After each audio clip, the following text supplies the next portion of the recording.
अस्सलामु अलैकुम वरहमतुल्लाहि वबरकातुह। इन्नल हम्दुलिल्लाह नहमदुहु व नस्तईनुहु व नस्तगफिरुह व नऊज़ु बिल्लाहि मिन शुरूरि अनफुसिना व मिन सय्यिआति अमालिना। मन यहदिहिल्लाहु फला मुदिल्ल लहु व मन युद्लिल फला हादिय लहु। वअशहदु अल्ला इलाहा इल्लल्लाह वहदहु ला शरीका लहु वअशहदु अन्न मुहम्मदन अब्दुहु व रसूलुहु। या अय्युहल्लज़ीना आमनुत्तक़ुल्लाहा हक़्क़ तुक़ातिह वला तमूतुन्ना इल्ला व अंतुम मुस्लिमून। या अय्युहन्नासु इत्तक़ू रब्बकुमुल्लज़ी ख़लक़कुम मिन नफ्सिन वाहिदा व ख़लक़ मिनहा ज़ौजहा व बस्स मिनहुमा रिजालन कसीरन व निसाअ वत्तक़ुल्लाहा अल्लज़ी तसाअलून बिही वल अर्हाम इन्नल्लाहा काना अलैकुम रक़ीबा। या अय्युहल्लज़ीना आमनुत्तक़ुल्लाहा वक़ूलू क़ौलन सदीदा युस्लिह लकुम अअमालकुम व यग़फिर लकुम ज़ुनूबकुम व मन युतिइल्लाहा व रसूलहु फ़क़द फ़ाज़ फ़ौज़न अज़ीमा। अम्मा बअद फ़इन्न ख़ैरल हदीस किताबुल्लाह व ख़ैरल हदी हदी मुहम्मद सल्लल्लाहु अलैहि वसल्लम व शर्रल उमूरि मुहदसातुहा व कुल्लु मुहदसतिन बिदअह व कुल्लु बिदअतिन ज़लालह व कुल्लु ज़लालतिन फिन्नार। फ़अऊज़ु बिल्लाहि अस्समीइल अलीम मिनश शैतानिर रजीम। बिस्मिल्लाहिर रहमानिर रहीम। उतलु मा ऊहिया इलैका मिनल किताब व अक़िमिस स्वलात इन्नस स्वलात तनहा अनिल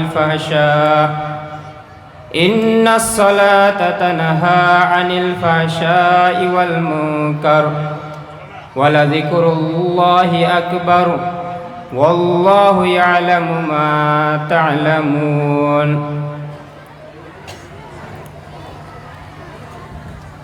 वक़ाल अन्नबी सल्लल्लाहु अलैहि वसल्लम मन क़रा हरफ़न मिन किताबिल्लाह फलहु बिही हसनह वल हसनतु बिअशरि अम्सालिहा ला अक़ूलु अलिफ लाम मीम हर्फ़ वलाकिन अलिफुन हर्फुन व लामुन हर्फ व मीमुन हर्फ। रवाहु तिरमिज़ी। उपस्थित श्रद्धेय सम्मानित आजकेर এই জামিয়া ফায়জিয়া হাক্কানিয়ায় আয়োজিত বাৎসরিক জালসার যোগ্যতম সভাপতি সাহেব, উপস্থিত অন্যান্য যোগ্যতম উলামায়ে কেরাম, অত্র জামিয়ার সম্পাদক মহাশয়, সভাপতি মহাশয়, আরও অন্যান্য মাদ্রাসার কর্ণধার সদস্যবৃন্দ, আমার সামনে বসে থাকা বয়োজ্যেষ্ঠ বয়কনিষ্ঠ ভাই সকল, পর্দাশীল মা ও বোনেরা, প্রশংসা মাত্রে সেই মহান আল্লাহ রাব্বুল আলামিনের জন্য যিনি এই জামিয়া ফায়জিয়া হাক্কানিয়া মাদ্রাসায়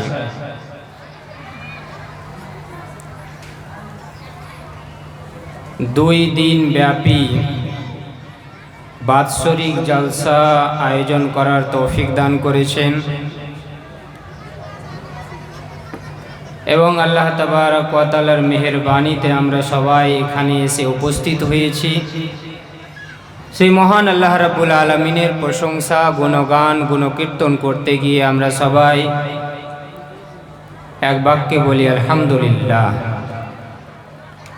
তারই সংক্ষিপ্ত প্রশংসার পর আমাদের ধর্মের গুরু, কর্মের নেতা, নবিকুল শিরোমণি মুহাম্মদুর রাসূলুল্লাহ সাল্লাল্লাহু আলাইহি ওয়াসাল্লামের প্রতি শত সহস্র শান্তির ধারা বর্ষিত হোক। আল্লাহুম্মা সাল্লি আলাইহি আল্লাহুম্মা বারিক আলাইহি ওয়া সাল্লিম আলাইহি তাসলিমান কাসীরা। সম্মানীয় উপস্থিতি,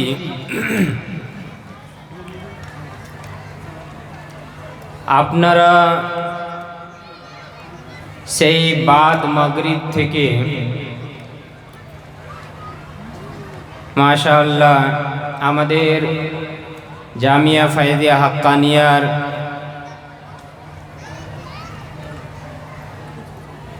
বিভিন্ন ক্লাসের ছাত্র ছাত্রীদের মুখ থেকে বিভিন্ন বিষয়ের উপরে বক্তব্য শ্রবণ করছিলেন।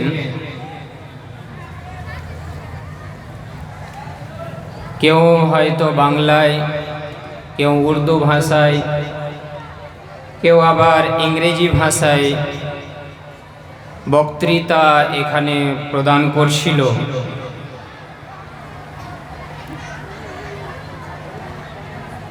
এই বক্তৃতা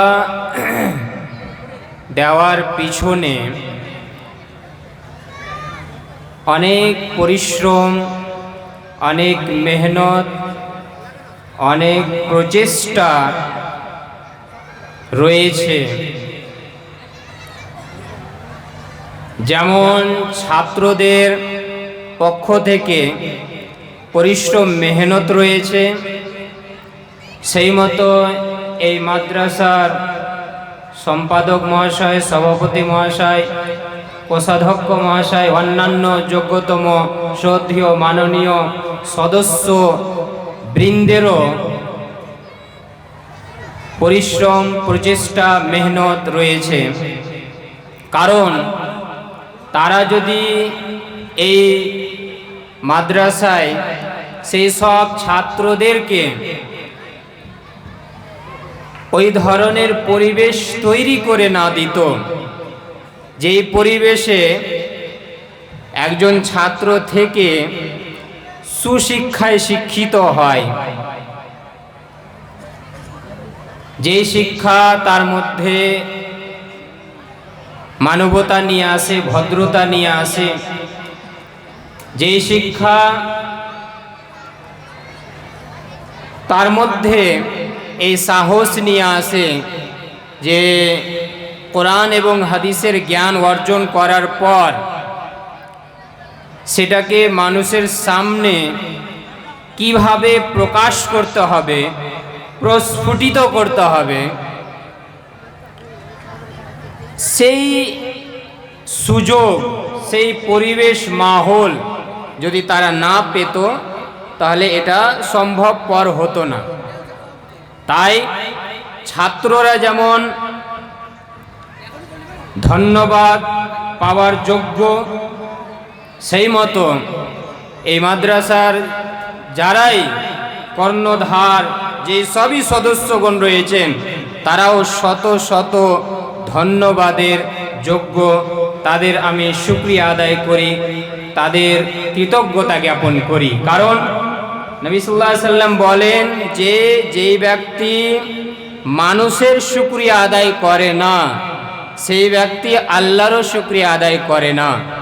অর্থাৎ যদি মানুষের শুকরিয়া আদায় না করা হয় তাহলে সত্যিকারে আল্লাহ তাবারক ওয়া তাআলারও শুকরিয়া আদায় করা হয় না।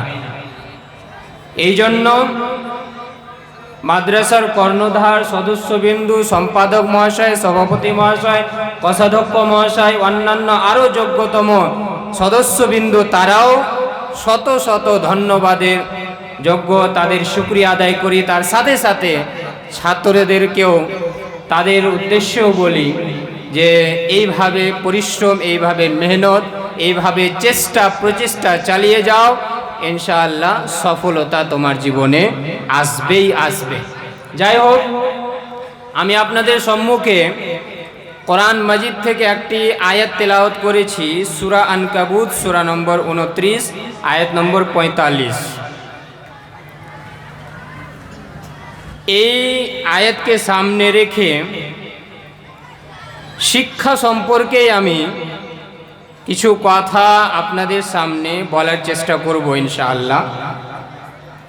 যেহেতু আমরা এক শিক্ষাঙ্গনেই রয়েছি, শিক্ষা কেন্দ্রে আমরা বসে রয়েছি, আর শিক্ষার গতি পূর্বের তুলনায় অনেক বেড়েছে, অনেক এগিয়েছে, কিন্তু তবুও সুশিক্ষার হার বা সুশিক্ষায় শিক্ষিত এই সব শিক্ষিতদের হার এখনো যতটা আশা করা যায় সেই পর্যায়ে পৌঁছায়নি।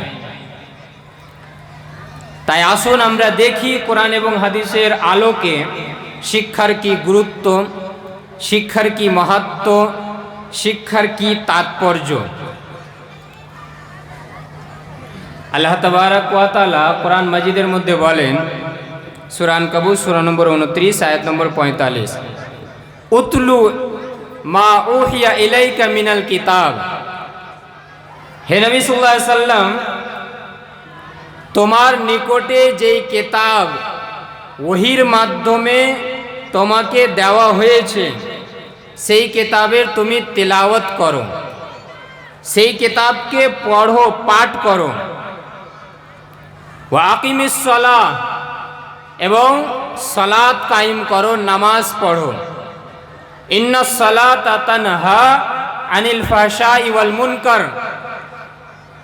সালাত পড়লে উপকার কি হবে, লাভ কি হবে? নিশ্চয় এই সালাত, এই নামাজ অশ্লীল কাজকর্ম থেকে, অনইসলামিক কাজকর্ম থেকে দূরে রাখবে। ওয়ালা যিকরুল্লাহি আকবার, এবং আল্লাহ তাবারক ওয়া তাআলার জিক্র, আল্লাহ তাবারক ওয়া তাআলাকে স্মরণ করা তথা আল্লাহ তাবারক ওয়া তাআলার জিক্র সবচাইতে বড় জিনিস। ওয়াল্লাহু ইয়ালামু মা তাসনাউন, এবং তোমরা যা কিছু করো তোমাদের কৃত কর্ম থেকে আল্লাহ তাবারক ওয়া তাআলা অবগত, অবহিত। এই হচ্ছে এই আয়াতের সহজ সরল অনুবাদ। এই আয়াতের মধ্যে কয়েকটা জিনিস আল্লাহ তাবারক তাআলা বললেন। সর্বপ্রথম নবী মুহাম্মদুর রাসূলুল্লাহ সাল্লাল্লাহু আলাইহি ওয়াসাল্লামকে সম্বোধন করে উতলু মা উহিয়া ইলাইকা মিনাল কিতাব। হে নবী সাল্লাল্লাহু আলাইহি ওয়াসাল্লাম, আপনার নিকটে যেই কিতাবকে ওহীর মাধ্যমে পাঠানো হয়েছে সেই কিতাবের আপনি তিলাওয়াত করুন, তিলাওয়াত করুন। উতলু, তালা ইয়াতলু তিলাওয়াতান, এর মানে হয় তিলাওয়াত করা, পড়া। তালা ইয়াতলু তিলওয়ান তালওয়ান, এর মানে হয় অনুসরণ করা।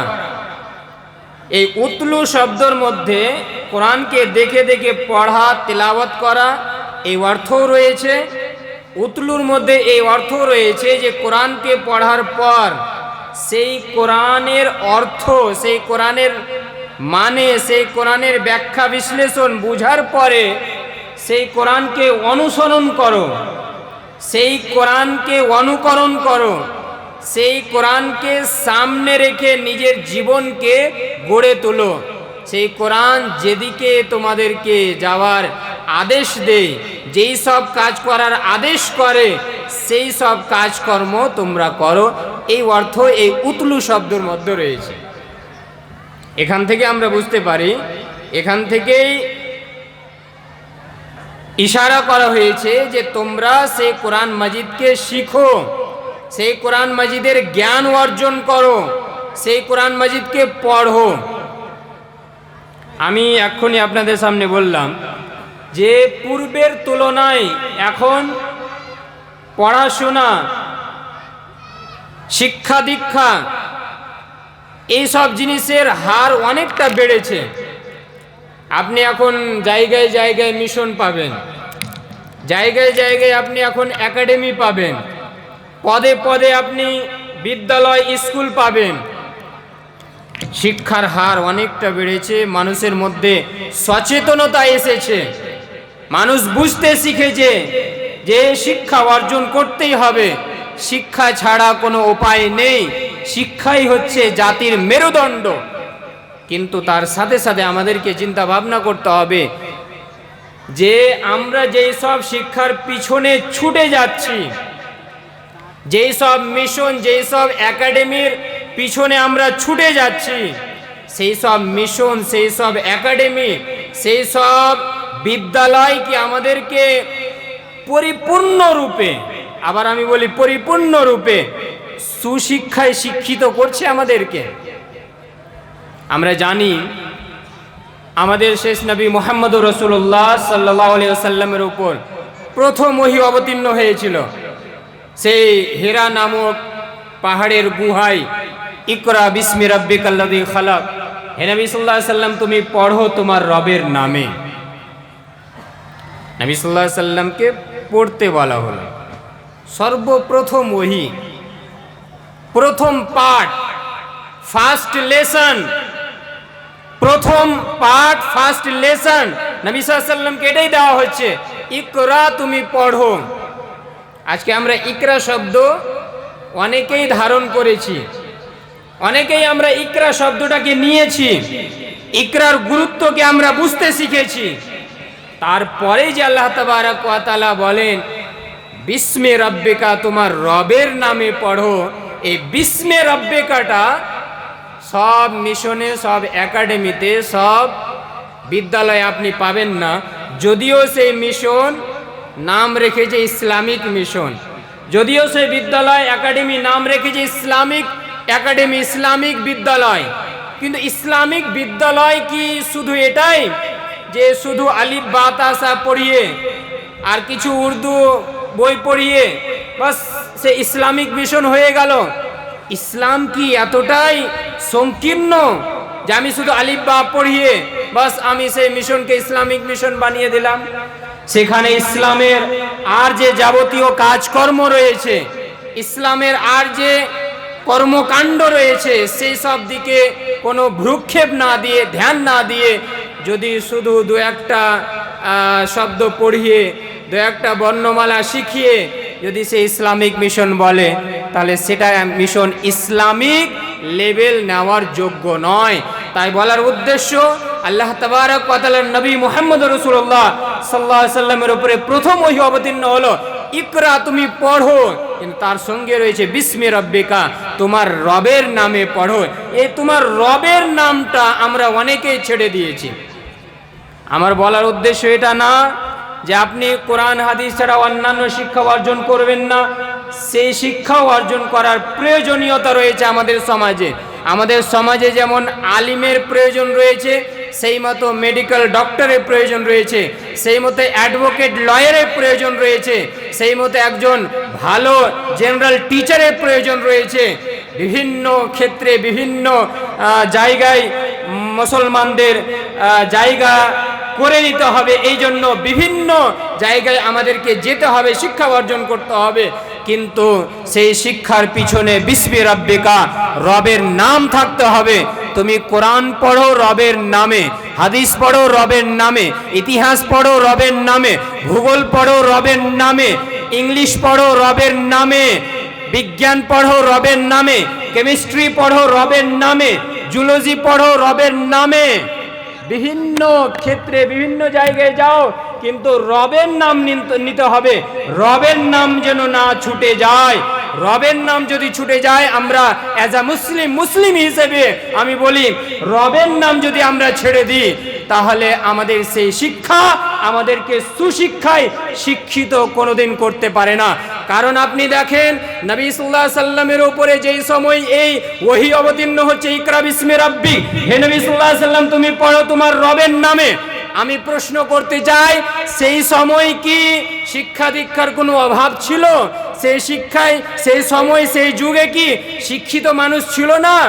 আপনি যদি প্রি ইসলামিক হিস্ট্রি উঠিয়ে দেখেন, আপনি যদি প্রাক ইসলামিক ইতিহাস উঠিয়ে দেখেন, তাহলে আপনি দেখতে পাবেন যে নবী সাল্লাল্লাহু আলাইহি সাল্লামের পূর্বে বড় বড় কবি, সাহিত্যিক, যেই আমিরুশ শুরা ফিল জাহিলিয়া, জাহিলি যুগের কবি সম্রাট যাকে বলা হয় ইমরুল কাইস, তিনি ছিলেন। বড় বড় কবিতা, কাসিদা তিনি লিখেছিলেন।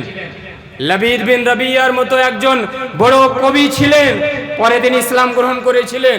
হারিস বিন হিল্লিজা, আমর বিন কুলসুম, তারফা বিন আবদ, বিভিন্ন ধরনের, আমি এগুলো শুধু উদাহরণস্বরূপ আপনাদের সামনে বললাম। শিক্ষা দীক্ষার অভাব ছিল না, সাহিত্যিকের অভাব ছিল না, কবির অভাব ছিল না, লেখাপড়ার অভাব ছিল না। তা সত্ত্বেও নবী সাল্লাল্লাহু আলাইহি সাল্লামের উপরে ওহী অবতীর্ণ হচ্ছে, ইকরা বিসমি রাব্বিক, হে নবী সাল্লাল্লাহু আলাইহি সাল্লাম তুমি পড়ো তোমার রবের নামে। কারণটা কি, রিজনটা কি? তখন তো শিক্ষার কোনো অভাব ছিল না, পড়াশোনার তো কোনো অভাব ছিল না, কবি সাহিত্যিকের তো অভাব ছিল না।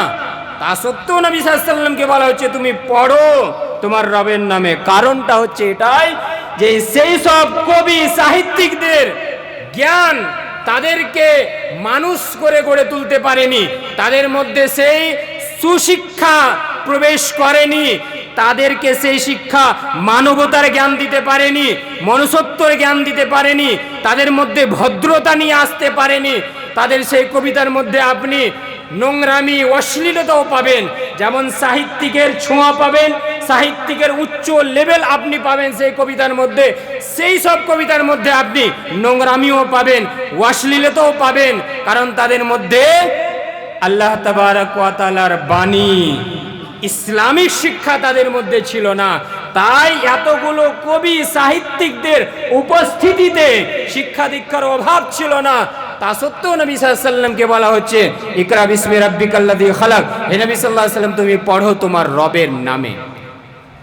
এখান থেকে আমরা বুঝতে পারি যে শিক্ষা যদি আমাদেরকে মানুষ রূপে গড়ে না তুলে, শিক্ষা যদি আমাদের মধ্যে মানবতা না তৈরি করে, শিক্ষা যদি আমাদের মধ্যে মনুষ্যত্ব না নিয়ে আসে, তাহলে সেই শিক্ষার কোনো গুরুত্ব নেই। তাহলে আপনি বলবেন অন্যান্য শিক্ষা তাহলে অর্জন করার প্রয়োজন নেই। হ্যাঁ, প্রয়োজন রয়েছে, কিন্তু তার আগে আপনাকে আমাকে কোরআন এবং হাদিসের জ্ঞান অর্জন করতে হবে। Minimum basic knowledge, fundamental knowledge আমাদেরকে অবশ্যই নিতে হবে। মুসলিম হিসেবে কোরআন আমাদের থেকে কি চায়, হাদিস আমাদেরকে কোন পথে পরিচালিত হতে বলে, সেই বেসিক নলেজ আমাদেরকে, মেন জ্ঞানটা আমাদেরকে অবশ্যই নিতে হবে। তারপরে আপনি যে কোনো লাইনে যান, মেডিকেল লাইনে যান, অ্যাডভোকেট লাইনে যান, আর অন্য কোনো লাইনে যান, কোনো অসুবিধা নেই। কিন্তু শিক্ষা আমাদেরকে আগে কোরআন এবং হাদিসের বেসিক নলেজ আমাদেরকে অবশ্যই নিতে হবে। যদি আমাদের মধ্যে বেসিক নলেজ থাকে, তাওহীদের ধারণা থাকে, একত্ববাদের ধারণা থাকে, একেশ্বরবাদ, ওয়াননেস অফ গডের ধারণা যদি আমাদের মধ্যে থাকে, শিরক বিদআতের বেসিক নলেজ যদি আমাদের মধ্যে থাকে, আকীদার বেসিক নলেজ যদি আমাদের মধ্যে থাকে, তাহলে ইনশাআল্লাহ সেই নলেজ নেওয়ার পর আমরা যদি অন্য কোনো লাইনে যাই, অন্য কোনো পথ অবলম্বন করি, তাহলে ইনশাআল্লাহ আল্লাহ যদি চায় তাহলে আমাদের পথ ব্যাকা হবে না। ইনশাআল্লাহ আমরা সহজ সরল পথে থাকব। আর এই শিক্ষা, এই জ্ঞান, এই নলেজ আপনি কোথায় পাবেন? মাদ্রাসায় পাবেন। এই জ্ঞান, এই নলেজ আপনি মাদ্রাসায় পাবেন, জামিয়া ফাইজে হাক্কানিয়াতে পাবেন, জামিয়া ইব্রাহিমিয়াতে পাবেন, লক্ষ্মীপুর জামিয়া, এইসব জামিয়াতে আপনি পাবেন, যেখানে কোরআনের জ্ঞান দেওয়া হয়, কোরআনের তাফসীর পড়ানো হয়, ব্যাখ্যা বিশ্লেষণ পড়ানো হয়, যেখানে হাদিসের জ্ঞান দেওয়া হয়, যেখানে মানুষ রূপে গড়ে তোলার প্রচেষ্টা করা হয়। জানি না আমরা এই মাদ্রাসায় কতটা সফলতা অর্জন করতে পেরেছি বা কতটা আমরা গড়ে তুলতে পেরেছি, কিন্তু আমরা প্রচেষ্টা চালিয়ে যাচ্ছি। সেই ফলাফল, সেই রেজাল্ট আপনাদের সামনে রয়েছে। আপনারা দেখবেন, আপনারাই সেই বিচার বিশ্লেষণ বিবেচনা করবেন। কিন্তু আমরা আল্লাহর ওয়াস্তে আমাদের সদস্যবৃন্দ, আমাদের শ্রদ্ধেয় সম্পাদক, শ্রদ্ধেয় সভাপতি, কোষাধ্যক্ষ মহাশয় আর যোগ্যতম সদস্যবৃন্দরা এরা প্রচেষ্টা চালিয়ে যাচ্ছে, শিক্ষক মহাশয়, শিক্ষিকা সবাই প্রচেষ্টা চালিয়ে যাচ্ছে যে আমরা যেন এই ছেলে এই মেয়েকে মানুষ রূপে গড়ে তুলতে পারি। তো আমরা যদি মানুষ রূপে নিজের সন্তানকে গড়ে তুলতে চাই, তাহলে আমাদেরকে জামিয়ায় অ্যাডমিশন করাতে হবে, জামিয়ায় ভর্তি করতে হবে, যাতে করে সে দিন এবং দুনিয়া দুটোকেই যেন সঙ্গে নিয়ে যেতে পারে।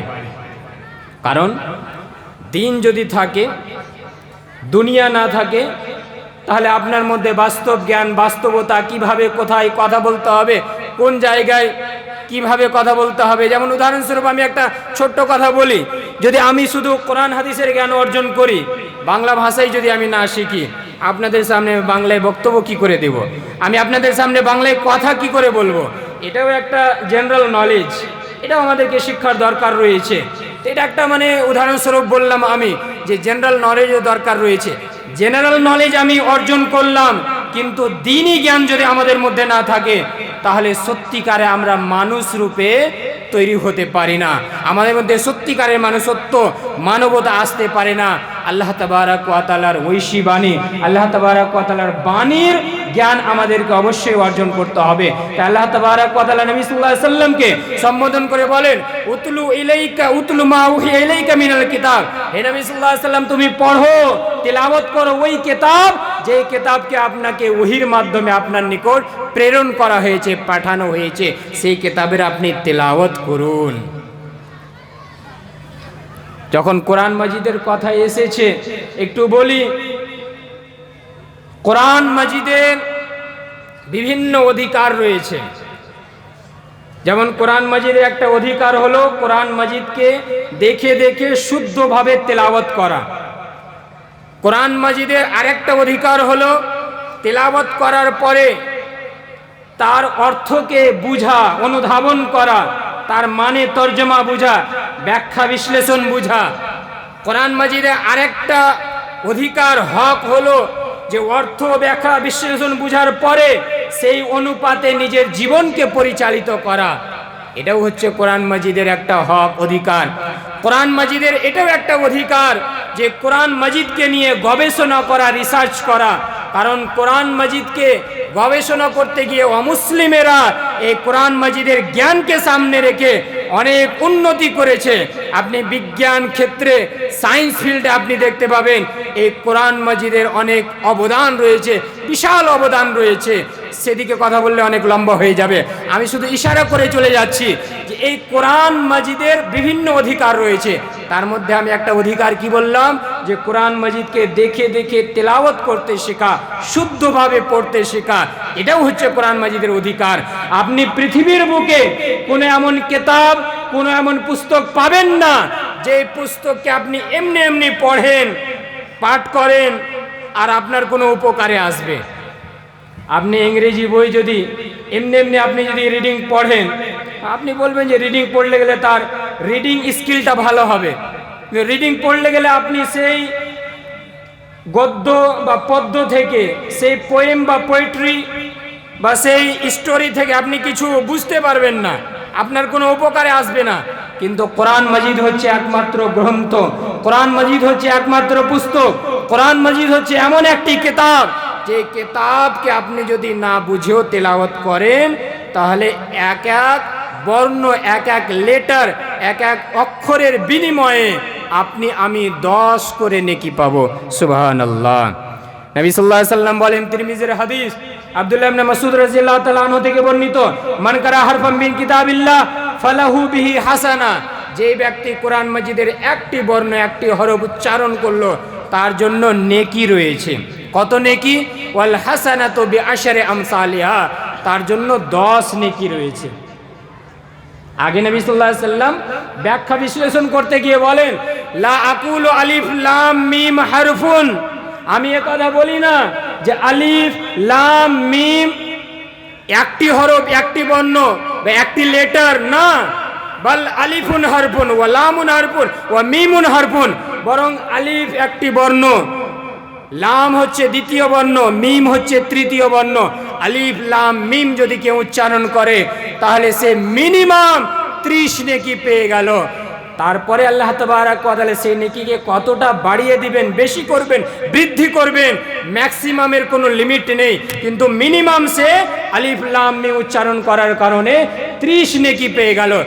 এই গুরুত্ব, এই মাহাত্ম্য হচ্ছে শুধুমাত্র আমাদের ধর্মীয় গ্রন্থ কোরআন মাজিদের, মুসলিমদের জন্য রয়েছে। এই কোরআন মাজিদকে যদি আপনি না বুঝেও তেলাওয়াত করেন তাহলে এক একটি বর্ণ, এক একটি লেটার, এক একটি অক্ষরের বিনিময়ে আপনি 10 করে নেকি পাবেন। এটা কেউ ভুল বুঝবেন না, আমি এটা বুঝাতে চাই না, বা আমি এটা আপনাদেরকে জ্ঞান দিতে চাই না যে কোরআন মাজিদকে বুঝতে হবে না, কোরআন মাজিদের অর্থ বুঝতে হবে না, কোরআন মাজিদের ব্যাখ্যা বিশ্লেষণ জানতে হবে না। না, আমি বললাম কোরআন মাজিদের বিভিন্ন অধিকার রয়েছে। ফার্স্ট রাইট, প্রথম অধিকার কোরআন মাজিদের, সেই কোরআন মাজিদকে দেখে দেখে তেলাওয়াত করতে শেখা, শুদ্ধ করে তেলাওয়াত করতে শেখা, তারও একটা ফজিলত রয়েছে। এই জন্য কোরআন মাজিদের প্রথম অধিকার আপনি সেটাকে তেলাওয়াত করতে শিখুন। এবার যদি আমি প্রশ্ন করি, আমরা এখানে যারা উপস্থিত রয়েছি, আমাদের মধ্যে কতজন আছেন যারা বুকে হাত রেখে বলতে পারবেন আমরা সবাই তো এখানে মুসলমান, আমরা সবাই তো এখানে মুমিন, আমরা সবাই তো ইসলামের দাবিদার? কতজন বুকে হাত রেখে বলতে পারবেন যে আমি কোরআন মাজিদ তেলাওয়াত করতে জানি? অধিকাংশ মানুষ, আমার আশা যে অধিকাংশ মানুষই এমন রয়েছে যে কোরআন মাজিদ দেখে দেখে তেলাওয়াত করতেও জানে না। এটা কি দুঃখের বিষয় নয়? এটা কি শোচনীয় বিষয় নয় মুসলিম সমাজের জন্য যে আমরা কোরআন মাজিদের অর্থ ব্যাখ্যা বিশ্লেষণ বুঝা তো দূরের কথা, কোরআন মাজিদকে দেখে দেখে যে তেলাওয়াত করতে পারবো এই যোগ্যতা আমাদের মধ্যে নেই। এটা খুবই দুঃখের বিষয়, শোচনীয় বিষয়। তাই ব্রাদার ইসলাম, এই কোরআন মাজিদকে আমাদেরকে তেলাওয়াত করতে হবে, কোরআন মাজিদকে শিখতে হবে, শিখাতে হবে। কারণ নবী সাল্লাল্লাহু আলাইহি সাল্লাম বলেন, সহিহ বুখারীর হাদিস, খায়রুকুম মান তাআল্লামাল কুরআন ওয়া আল্লামা, তোমাদের মধ্যে সবচাইতে উত্তম, সবচাইতে উৎকৃষ্ট ব্যক্তি হচ্ছে ওই যে কোরআন মাজিদকে নিজে শেখে এবং অপরকে শেখায়। সে সবচাইতে উত্তম ব্যক্তি। কারণ এই পৃথিবীর বুকে সবচাইতে উত্তম পুস্তক, সবচাইতে উৎকৃষ্ট পুস্তক আল্লাহ তাবারাক ওয়া তাআলার কালাম কোরআনে মাজিদ। আর সেই কোরআনে মাজিদের শিক্ষা দীক্ষার সঙ্গে যারা জড়িত থাকে, যে শেখে অপরকে শেখায়, তাকে সর্বোত্তম বলা হয়েছে, সবচাইতে উৎকৃষ্ট মানের ব্যক্তি বলা হয়েছে। তাই কোরআন মাজিদের জ্ঞান, কোরআন মাজিদের নলেজের দিকে আমাদেরকে অগ্রসর হতে হবে। এখনো আমাদের সময় রয়েছে। আমরা নিজেদের ছোট ছোট সন্তান সন্ততি, নিজেদের ছোট ছোট বাচ্চা ছেলে মেয়েদেরকে আমরা এই মাদ্রাসায় দিয়ে, যেই সব মাদ্রাসায় কোরআনের শিক্ষা দেওয়া হয়, হাদিসের জ্ঞান দেওয়া হয়, সেখানে দিয়ে আমরা তাদেরকে কোরআন শিখাতে পারি, তারা যেন কোরআন তেলাওয়াত করতে পারে। এবং আপনারা যারা আছেন তেলাওয়াত করতে জানেন না, আপনাদের জন্য সময় রয়েছে, সুযোগ রয়েছে। আপনি ভাববেন যে আমার এখন বয়স হয়ে গেছে, এখন আর কিভাবে আমি কোরআন শিখতে পারি, কিভাবে আমি কোরআন তেলাওয়াত করতে পারি, এখন আর সময় নেই, সময় পেরিয়ে গেছে। না, লবিদ বিন রবিয়া আল আমিরি, আমি যার নাম নিলাম এর আগে, সেই প্রি ইসলামিক কবি, প্রাক ইসলামিক কবি লবিদ বিন রবিয়া, তিনি যখন ইসলাম গ্রহণ করেছিলেন, ইসলাম গ্রহণ করার পরে কোরআন মাজিদ থেকে তিনি এতটাই প্রভাবিত হয়েছিলেন, কোরআন মাজিদের বাচনভঙ্গি, কোরআন মাজিদের বাক্যবিন্যাস, কোরআন মাজিদের মাধুর্যতা তাকে এতটাই প্রভাবিত করেছিল যে কোরআন মাজিদকে শোনার পরে, কোরআন মাজিদকে অধ্যয়ন করার পরে, কোরআন মাজিদকে পড়ার পরে তিনি এতটাই প্রভাবিত হয়েছিলেন যে কবিতা রচনা করা তিনি ত্যাগ করে দিয়েছিলেন। কবিতা রচনা করাই ত্যাগ করে দিলেন। বড় মাপের তিনি কবি ছিলেন, বড় মাপের তিনি সাহিত্যিক ছিলেন, কিন্তু তিনি বললেন যে না, এই যে কোরআনে মাজিদ আল্লাহ তাবারাক ওয়া তাআলার কালাম, আল্লাহ তাবারাক ওয়া তাআলার বাণী, এই কোরআনের সামনে আমার কবিতার বিন্দু পরিমাণ কোনো মূল্য নেই, কোনো মূল্য নেই আমার কবিতার। তাই আমি আজ থেকে ইসলাম গ্রহণ করার পরে আর কবিতা রচনা করতে চাই না। তাই ইতিহাসের মধ্যে এসেছে যে তিনি ইসলাম গ্রহণ করার পরে শুধু একটাই বাইত পড়েছিলেন যে আলহামদুলিল্লাহিল্লাযী লাম ইয়াতিনি আজালি হাত্তা লাবিস্তু মিনাল ইসলামি সিরবালা, যে সেই আল্লাহ তাবারক ওয়া তাআলার প্রশংসা যিনি আমাকে মৃত্যু দেননি। সে আল্লাহ তাবারক ওয়া তাআলা আমি গুণগান করি যিনি আমাকে মৃত্যু দেননি যতক্ষণ পর্যন্ত আমি ইসলাম গ্রহণ না করে নিয়েছি। এই শুধু দুটি লাইন, দুটো মিসরা তিনি বলেছিলেন, আর বলার পরে তিনি জীবনেও আর কোনোদিন কবিতা রচনা করেননি। কারণটা কি? কোরআন মাজিদের মাধুর্যতা, কোরআন মাজিদের বাক্যবিন্যাস, কোরআন মাজিদের শব্দ চয়ন, কোরআন মাজিদের আলোচনা, কোরআন মাজিদের পর্যালোচনা থেকে তিনি এতটাই প্রভাবিত হয়েছিলেন যে কোরআন মাজিদের সামনে আমার কবিতার কোনোই মূল্য নেই, আমি আর কবিতা রচনা করতে চাই না। কিন্তু দুঃখের বিষয় যে আজও আমরা মুসলিম হয়ে, আজও আমরা মুমিন হয়ে সেই কোরআন মাজিদের মাধুর্যতাকে বুঝতে পারলাম না। কোরআন মাজিদের আলোচনা থেকে আমরা প্রভাবিত হতে পারলাম না। প্রয়োজন রয়েছে যে আমরা যেমন জালসা জুলুসের মধ্যে ভিড় লাগাই, সেই মতো কোরআন মাজিদের জ্ঞান যেখানে অর্জন হয়, কোরআন মাজিদের যেখানে জ্ঞান দেওয়া হয়, কোরআন মাজিদের শিক্ষা দীক্ষা হয়, সেখানেও যেন আমরা ভিড় লাগাই, সেখানেও যেন আমরা ছেলে মেয়েদেরকে ভর্তি করি, অ্যাডমিশন করাই, এবং আমরা নিজেরাও যেন ইমাম সাহেবের কাছে গিয়ে, মৌলানা সাহেবের কাছে গিয়ে আমরা একটু একটু সময় বের করে কোরআন মাজিদ শিক্ষা করার চেষ্টা করি। আমি যেটা বলছিলাম যে লবিদ বিন রাবিয়া যিনি কোরআন মাজিদ থেকে প্রভাবিত হয়ে কবিতা রচনা করা ত্যাগ করেছিলেন, তিনি বলা হয় ইতিহাসের মধ্যে যে প্রায় 100 বছর পেরিয়ে যাওয়ার পর তিনি কোরআন মাজিদকে পুরো মুখস্থ করেছিলেন, হিফজ করেছিলেন। সুবহানাল্লাহ। আপনি বলছেন যে আপনার বয়স হয়ে গেছে, আপনার কাছে আর সময় নেই, আপনি আর পারবেন না, আপনার স্মৃতিশক্তি কাজ করছে না, আপনার কাছে টাইম নেই।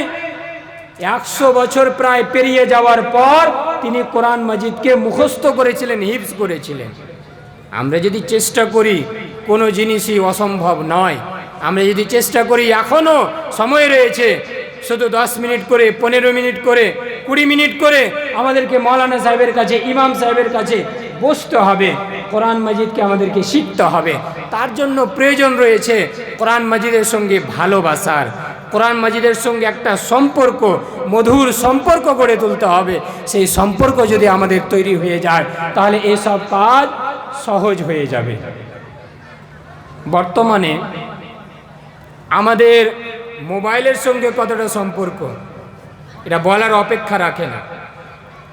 মোবাইলের সঙ্গে আমাদের কতটা সম্পর্ক এটা বলার অপেক্ষা রাখে না। একজন বক্তা বলেন মোবাইল সম্পর্কে যে नौजवानों के हाथ में दे दो, बच्चों के हाथ में दे दो तो रोना बंद। ये मोबाइल সম্পর্কে बच्चों के हाथों में दे दो तो रोना बंद और जवानों के हाथों में दे दो तो सोना बंद। এই হচ্ছে মোবাইল। মোবাইলের সঙ্গে আমরা ওতপ্রোতভাবে জড়িত। মোবাইল নিয়ে আমরা সারা রাত অতিবাহিত করে দিই, কাটিয়ে দিই। মোবাইলের মধ্যে অশ্লীলতায়, নোংরামির মধ্যে আমরা পড়ে থাকি। যদিও মোবাইলের অনেকগুলো উপকারিতা রয়েছে, অনেকগুলো ভালো দিক রয়েছে, মোবাইলের ভালোরও শেষ নেই, খারাপেরও শেষ নেই। শুধু আমার আপনার দায়িত্ব যে আমি কি হিসেবে এই মোবাইলকে ইউজ করছি, কিভাবে আমি এই মোবাইলকে ব্যবহার করছি। এই মোবাইল আমাকে খারাপের দিকে নিয়ে যাচ্ছে না ভালোর দিকে নিয়ে যাচ্ছে, সেটা আমার কন্ট্রোলের মধ্যে থাকতে হবে। আমি যদি এই মোবাইলকে ভালো কাজের জন্য ব্যবহার করি তাহলে আলহামদুলিল্লাহ খুব ভালো, কিন্তু এই মোবাইল যদি আমি খারাপ কাজের জন্য ব্যবহার করি, এই মোবাইলই আমাদের আপনার ধ্বংসের কারণ হবে, আমার আপনার জাহান্নাম যাওয়ার কারণ হবে। তো এই মোবাইলের সঙ্গে আমি যেটা বলছিলাম যে আমাদের যে সম্পর্ক, যে কোনো টাইমে বসে রয়েছি, পকেট থেকে মোবাইল বের করে স্ক্রলিং করতে লেগে গেলাম, ফেসবুক, হোয়াটসঅ্যাপ, মেসেঞ্জার, বিভিন্ন সোশ্যাল মিডিয়া আমরা খুলে দেখতে লাগি। কোনো একটা স্ট্যাটাস দিয়েছিলাম, কোনো একটা পোস্ট করেছিলাম, আমার কতটা লাইক হলো, কতটা আমার শেয়ার হলো। লাইক শেয়ার যদি দেখতে পেলাম তাহলে মনের মধ্যে একটা খুশি হলো, যাক আমার এতে কমেন্ট হচ্ছে, লাইক করা হচ্ছে, শেয়ার করা হচ্ছে। এইসব জিনিস যে আমরা স্ক্রলিং করতে থাকি, দেখতে থাকি, এই যে মোবাইলের সঙ্গে আমরা সেকেন্ডে সেকেন্ডে আমরা বের করি, মিনিটে মিনিটে আমরা পকেট থেকে বের করি আর দেখতে থাকি। এই ধরনের সম্পর্ক যদি আমাদের মুসলিমদের কোরআন মাজিদের সঙ্গে হয়ে যেত তাহলে সুবহানাল্লাহ, আমাদের সমাজের, আমাদের পরিবেশের রূপরেখাই আলাদা হতো। আমাদের পরিবেশ, আমাদের সমাজের চিত্ররেখাই আলাদা হতো, আমাদের চরিত্রই আলাদা হতো। যদি এই ধরনের সম্পর্ক মোবাইলের সঙ্গে যতটা আজকে আমরা এডিক্টেড, মোবাইলের যে এডিকশনে আমরা আজকে এডিক্টেড হয়ে পড়েছি, সেই এডিকশন, গুড এডিকশন যদি আমাদের কোরআন মাজিদের সঙ্গে হয়ে যেত তাহলে কতই না ভালো হতো। কারণ ব্রাদার ইসলাম, এই কোরআনে মাজিদই আমাকে আপনাকে মহাপ্রলয় দিবসে, হাসরের ময়দানে, যেখানে সবাই চাইবে যে আমি মুক্তি পেয়ে যাই, সবাই চাইবে যে আমি পরিত্রাণ পেয়ে যাই, সবাই চাইবে যে আমি একটুখানি আল্লাহ তাবারক ওয়া তাআলার আরশের ছায়াতলে একটু জায়গা পেয়ে যাই, সেই মহাপ্রলয় দিবসে হাসরের ময়দানে এই কোরআনে মাজিদ আমার আপনার জন্য সুপারিশ করতে আসবে, যদি আমি আপনি এই কোরআনে মাজিদকে পৃথিবীর বুকে পাঠ করে থাকি। সেই মুসলিমের রিওয়ায়াত, নবী সাল্লাল্লাহু আলাইহি ওয়াসাল্লাম বলেন, ইকরাউল কোরআন ফাইন্নাহু ইয়াতি ইয়াউমাল কিয়ামাতি শাফিআন লিআসহাবি। হে সাহাবায়ে کرام, ইকরাউল কোরআন, তোমরা কোরআনকে তিলাওয়াত করো, তোমরা কোরআনকে পড়ো, তোমরা কোরআনের তিলাওয়াত বেশি বেশি করো। ফাইন্নাহু ইয়াতি ইয়াউমাল কিয়ামাতি শাফিআন লিআসহাবি, কারণ এই কোরআনে মাজিদ, কোরআনে মাজিদের পাঠকদের জন্য সেই মহাপ্রলয় দিবসে হাসরের ময়দানে সুপারিশকারী হিসাবে আগমন করবে। কোরআনে মাজিদ হাসরের ময়দানে এসে বলবে, ইয়া রাব্বাল আলামিন, এই অমুক বান্দা যে আমাকে তেলাওয়াত করতো, আমাকে পড়তো, পাঠ করতো, আমাকে নিয়ে গবেষণা করতো। আমরা মুসলিম হিসাবে কি এটা চাই না যে কিয়ামত দিবসে, মহাপ্রলয় দিবসে, যেখানে আমরা কতবার কত জায়গায় আমরা বক্তৃতার মাধ্যমে শুনেছি, আমাদের সবই জানা রয়েছে, শুধু আমলে পরিণত করার প্রয়োজন। যে বাবা পিতার কাছ থেকে পালাবে, পিতা বাবা ছেলের কাছ থেকে পালাবে, ছেলে বাবা পিতার কাছ থেকে পালাবে, মা মেয়ের কাছ থেকে পালাবে, মেয়ে মায়ের কাছ থেকে পালাবে, ভাই ভাইয়ের কাছ থেকে পালাবে। যে কেউর সঙ্গে আজকে দেখা করবে না, আমার পিতা যদি আমার কাছ থেকে কোনো নেকি চেয়ে নেয়, আমার বাবা, আমার ভাই, আমার স্ত্রী, আমার স্বামী আমার কাছ থেকে যদি কোনো নেকি চেয়ে নেয়, সবাই পালানোর চেষ্টা করবে। ইয়াউমা ইয়াফিরুল মারউ মিন আখি ওয়া উম্মিহি ওয়া আবি ওয়া সাহিবাতিহি ওয়া বানি লিকুল্লি ইমরিইম মিনহুম ইয়াউমাইযিন শানুন ইউগনি, সবাই সবার কাছ থেকে পালাবে।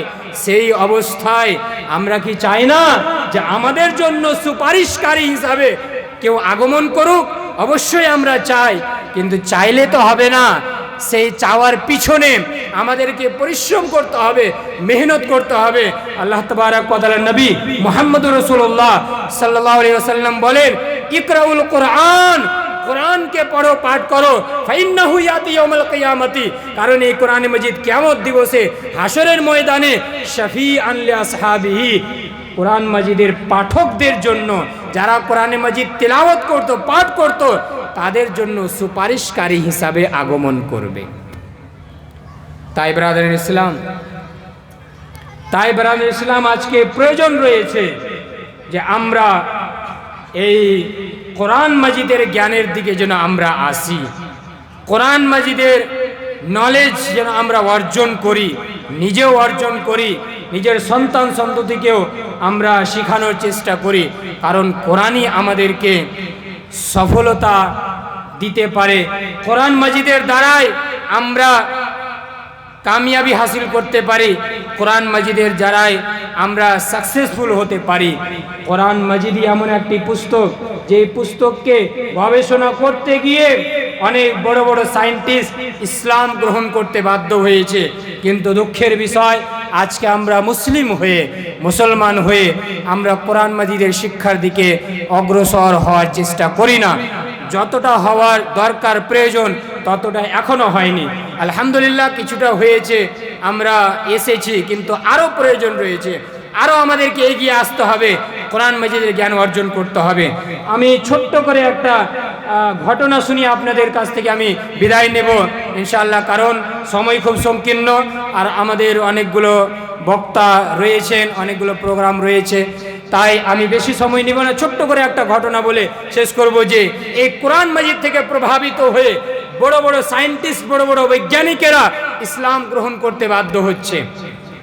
আমি যখন জামিয়া ইসলামিয়া ফাইজে আহমেদ অধ্যয়নরত ছিলাম, ইউপি উত্তরপ্রদেশে যখন পড়াশোনা করছিলাম, সেখানে আমার একজন শিক্ষক মৌলানা মাজহার আলী আল মাদানী হাফিজাহুল্লাহ তাআলা, তিনি আমাদেরকে ক্লাসে পড়াতে গিয়ে, আমাদেরকে শিক্ষাদান করতে গিয়ে তিনি একটা ঘটনা বলেছিলেন। আর সেই ঘটনা একটি উর্দু ম্যাগাজিন তুবা নামক সেই ম্যাগাজিনেও সেই ঘটনাকে ছাপানো হয়েছিল, তিনি লিখেছিলেন সেই আর্টিকেল, তিনি সেটা সেই মাজাল্লা, সেই পত্রিকায় তিনি পাবলিশও করেছিলেন। ঘটনাটা হচ্ছে যে ইংল্যান্ডের মধ্যে কিছু সায়েন্টিস্ট, বৈজ্ঞানিকেরা কিছু গাছপালা, বৃক্ষকে নিয়ে তারা গবেষণা করছিলেন। আর তাদের কম্পিউটার অন করা ছিল। কম্পিউটারের মনিটরের স্ক্রিনের উপরে সেই গবেষণা করাকালীন, গবেষণা চলছে, এর মধ্যেই হঠাৎ করে তাদের মনিটরের স্ক্রিনের উপরে রেড লাইন, লাল লাল রেখা তারা দেখতে পেল। তারা বুঝে উঠতে পারল না যে এই মনিটরের স্ক্রিনের উপরে এই রেড লাইন কেন দেখতে পাওয়া যাচ্ছে। এক অপর বৈজ্ঞানিকের সঙ্গে, এক অপর সায়েন্টিস্টের সঙ্গে ডিসকাস করা হলো, আলোচনা করা হলো, কোনো উত্তর পেল না। কোনো সায়েন্টিস্ট, কোনো বৈজ্ঞানিকের কাছে কোনো উত্তর ছিল না। সেখানেই সে ঘটনা শাটডাউন, বন্ধ হয়ে যায়। কিছুদিন পর সেম টু সেম ওই ঘটনা আবার আমেরিকায় ঘটছে। সেখানেও কিছু বৈজ্ঞানিক, সায়েন্টিস্ট, তারা কিছু গাছপালা, বৃক্ষরাজিকে নিয়ে গবেষণায় রত। তাদেরও সেই কম্পিউটারের মনিটরের স্ক্রিনের উপরে রেড লাইন তারা দেখতে পেল। তারাও বুঝতে পারলো না। প্রাথমিক পর্যায়ে তাদেরও আলোচনা হলো আপোষে। কোনো সায়েন্টিস্ট, কোনো বৈজ্ঞানিকের কাছে কোনো উত্তর ছিল না। সেখানে কোইন্সিডেন্ট যে সেখানে একজন মুসলিম সায়েন্টিস্ট উপস্থিত ছিলেন। তার কাছে যখন এই খবর পৌঁছে গেল, তিনি বললেন যে এর উত্তর আমার কাছে আছে। এর উত্তর হচ্ছে এই যে আপনারা এইসব গাছপালাকে নিয়ে গবেষণা করছেন, এই বৃক্ষরাজিকে নিয়ে গবেষণা করছেন, এই সমস্ত গাছপালা আল্লাহ তাবারক ওয়া তাআলার তাসবিহ পাঠ করছে, আল্লাহ তাবারক ওয়া তাআলার গুণগান করছে।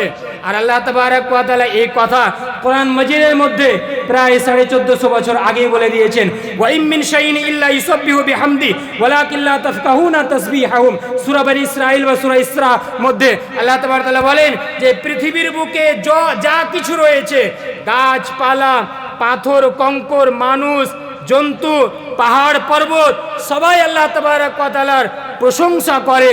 কিন্তু হে মানব জাতি, তোমরা জানো না, তোমরা বুঝতে পারো না যে পানির নিচে মাছ, পানির নিচে, নদীর নিচে, জলের নিচে মাছ কি করে আল্লাহ তাবারক ওয়া তাআলার তাসবিহ পাঠ করে, গাছ কি করে আল্লাহ তাবারক ওয়া তাআলার গুণগান করে, পাহাড় পর্বত কি করে আল্লাহ তাবারক ওয়া তাআলার গুণগান করে, তোমরা বুঝতে পারো না।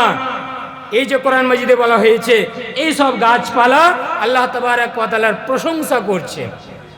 তারপরে তিনি সেই স্ক্রিনে গিয়ে কিছুটা চেষ্টা করার পরে তাদেরকে দেখাতেও তিনি সক্ষম হলেন।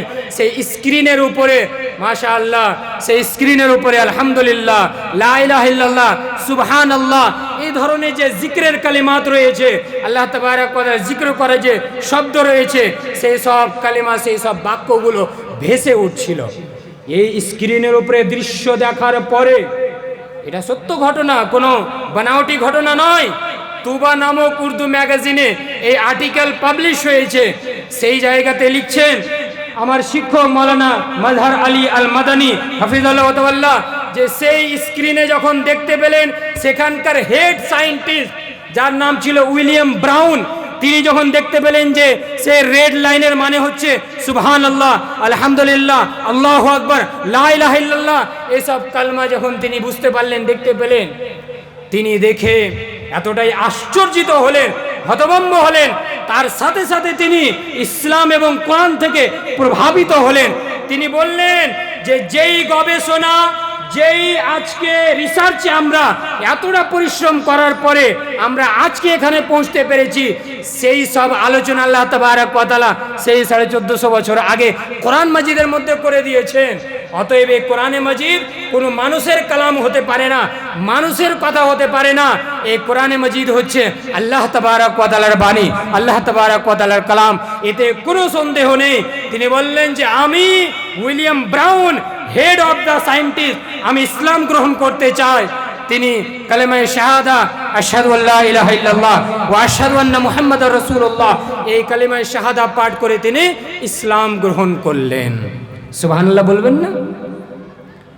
সে ইসলাম গ্রহণ করলেন কোরআন মাজিদের সেই আশ্চর্যজনক আলোচনা থেকে প্রভাবিত হয়ে, কোরআন মাজিদের সেই মাধুর্যতা, কোরআন মাজিদের আলোচনা থেকে প্রভাবিত হয়ে এতটা পরিশ্রম, এতটা প্রচেষ্টা করার পরে আজকে আমরা যেই জায়গায় উপনীত হতে পেরেছি, সেই আলোচনা ওই কোরআন মাজিদের মধ্যে রয়েছে। যেই সময় বিজ্ঞানের কোনো নাম নিশানা ছিল না, সেই কোরআনে মাজিদে যদি আলোচনা থাকতে পারে, তাহলে সেই কোরআনে মাজিদ মানুষের কালাম হতে পারে না, মানুষের কথা হতে পারে না। অবশ্যই এটা আকাশী পুস্তক, আল্লাহ তাবারক ওয়া তাআলার কালাম, আল্লাহ তাবারক ওয়া তাআলার বাণী। তিনি ইসলাম গ্রহণ করলেন। বলার উদ্দেশ্য, সম্মানীয় উপস্থিতি, অনেকগুলো কথা ছিল, সেগুলো আর বলতে পারা যাচ্ছে না। আমি শেষের বেলা এটাই বলবো যে কোরআন মাজিদ বিশাল পুস্তক, গুরুত্বপূর্ণ পুস্তক, মাহাত্ম্য মর্যাদা এর আমাদেরকে বুঝতে হবে, অনুধাবন করতে হবে। আর এই গুরুত্ব যদি আপনি বুঝতে চান, তাহলে কোরআন মাজিদকে পড়তে হবে, কোরআন মাজিদকে তেলাওয়াত করতে হবে, কোরআন মাজিদের অনুবাদ বুঝতে হবে, কোরআন মাজিদের ব্যাখ্যা বিশ্লেষণ বুঝতে হবে। যখন যখন আপনি কোরআন মাজিদের ভিতরে প্রবেশ করবেন, যখন যখন আপনি কোরআন মাজিদের ভিতরে দাখিল হবেন, তখন তখন সেই কোরআন মাজিদের মাধুর্যতা আপনাকে হতভম্ব করবে, আপনাকে আশ্চর্যিত করবে। আপনি সেই কোরআন মাজিদকে ছেড়ে থাকতে পারবেন না। যেমন আজকে বর্তমানে আমরা মোবাইলকে ছেড়ে 1 মিনিটের জন্য থাকতে পারি না। মোবাইল যদি ছুটে যায় তাহলে কি আমাদের অবস্থা হয়ে যায়। ঘুম থেকে আমরা উঠি, হঠাৎ করে উঠে আমরা এদিক ওদিক হাত পা মারতে লাগি, কোথায় আমার মোবাইল আছে। বালিশের নিচে যদি ঢুকে যায় তাহলে আমাদের মাথা কেমন হয়ে যায়, আরে মোবাইল কোথায় আছে, বালিশের নিচে না কোথায় আছে, মোবাইল হারিয়ে গেল না পড়ে গেল। এই যে সম্পর্ক আমাদের, এডিকশন আমাদের যে তৈরি হয়েছে মোবাইলের সঙ্গে, এই এডিকশন তৈরি হবে, আমরা এডিক্টেড হয়ে যাব কোরআন মাজিদের সঙ্গে। যদি কোরআন মাজিদকে আমরা পড়তে শিখে নিই, কোরআন মাজিদের মধ্যে গবেষণা করতে শিখে নিই। আমি আমার বক্তব্য শেষ করব আল্লাহ তাবারক ওয়া তাআলার এই একটি আয়াতকে সামনে রেখে। সূরা মুহাম্মাদের মধ্যে আল্লাহ তাবারক ওয়া তাআলা বলেন, আফালা ইয়াতাদাব্বারুনাল কুরআন আম আলা কুলুবিন আকফালুহা। হে সারা বিশ্বের মানব জাতি, সবাইকে সম্বোধন করে আল্লাহ তাআলা বলছেন, আফালা ইয়াতাদাব্বারুনাল কুরআন, এরা কি কোরআন মাজিদকে নিয়ে গবেষণা করে না? কোরআন মাজিদের মধ্যে কি তারা চিন্তা ভাবনা করে না? না, তাদের হৃদয়ে তালা পড়ে গিয়েছে। যদি আজকে আমাদের হৃদয়ে তালা পড়ে থাকে, তাহলে সেই তালাকে আমাদেরকে চাবির দ্বারা, জ্ঞানের চাবির দ্বারা, ইসলামের চাবির দ্বারা আমাদেরকে সেটাকে খুলতে হবে। আল্লাহ তাবারক তাআলা যেন আমাদেরকে তৌফিক দান করেন। পরিশেষে আল্লাহ তাবারক তাআলাকে দোয়া করি, ইয়া রাব্বাল আলামিন, তুমি আমাদের সবাইকে কোরআন মাজিদের শিক্ষা, কোরআন মাজিদের জ্ঞান অর্জন করার দিকে অগ্রসর হওয়ার তৌফিক দান করো, আমিন। ইয়া রাব্বাল আলামিন, তুমি আমাদের সবাইকে, আমাদের সন্তান সন্ততিদেরকে সেই সব মাদ্রাসায় অ্যাডমিশন করানোর তৌফিক দান করো যেখানে কোরআনের জ্ঞান দেওয়া হয়, হাদিসের জ্ঞান দেওয়া হয়, আমিন। ইয়া রাব্বাল আলামিন, আমাদের এই উপস্থিতিকে তুমি গ্রহণ করে নাও, কবুল করে নাও, আমিন।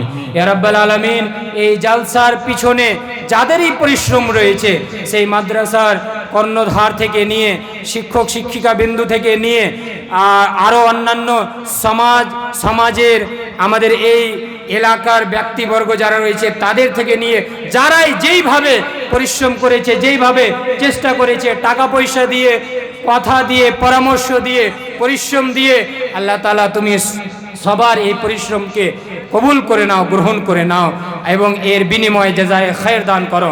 আমিন। তাকাব্বাল ইয়া রাব্বাল আলামিন। ওয়া আখিরু দাওয়ানা আনিল হামদুলিল্লাহি রাব্বিল আলামিন। আসসালামু আলাইকুম ওয়া রাহমাতুল্লাহি ওয়া বারাকাতুহু।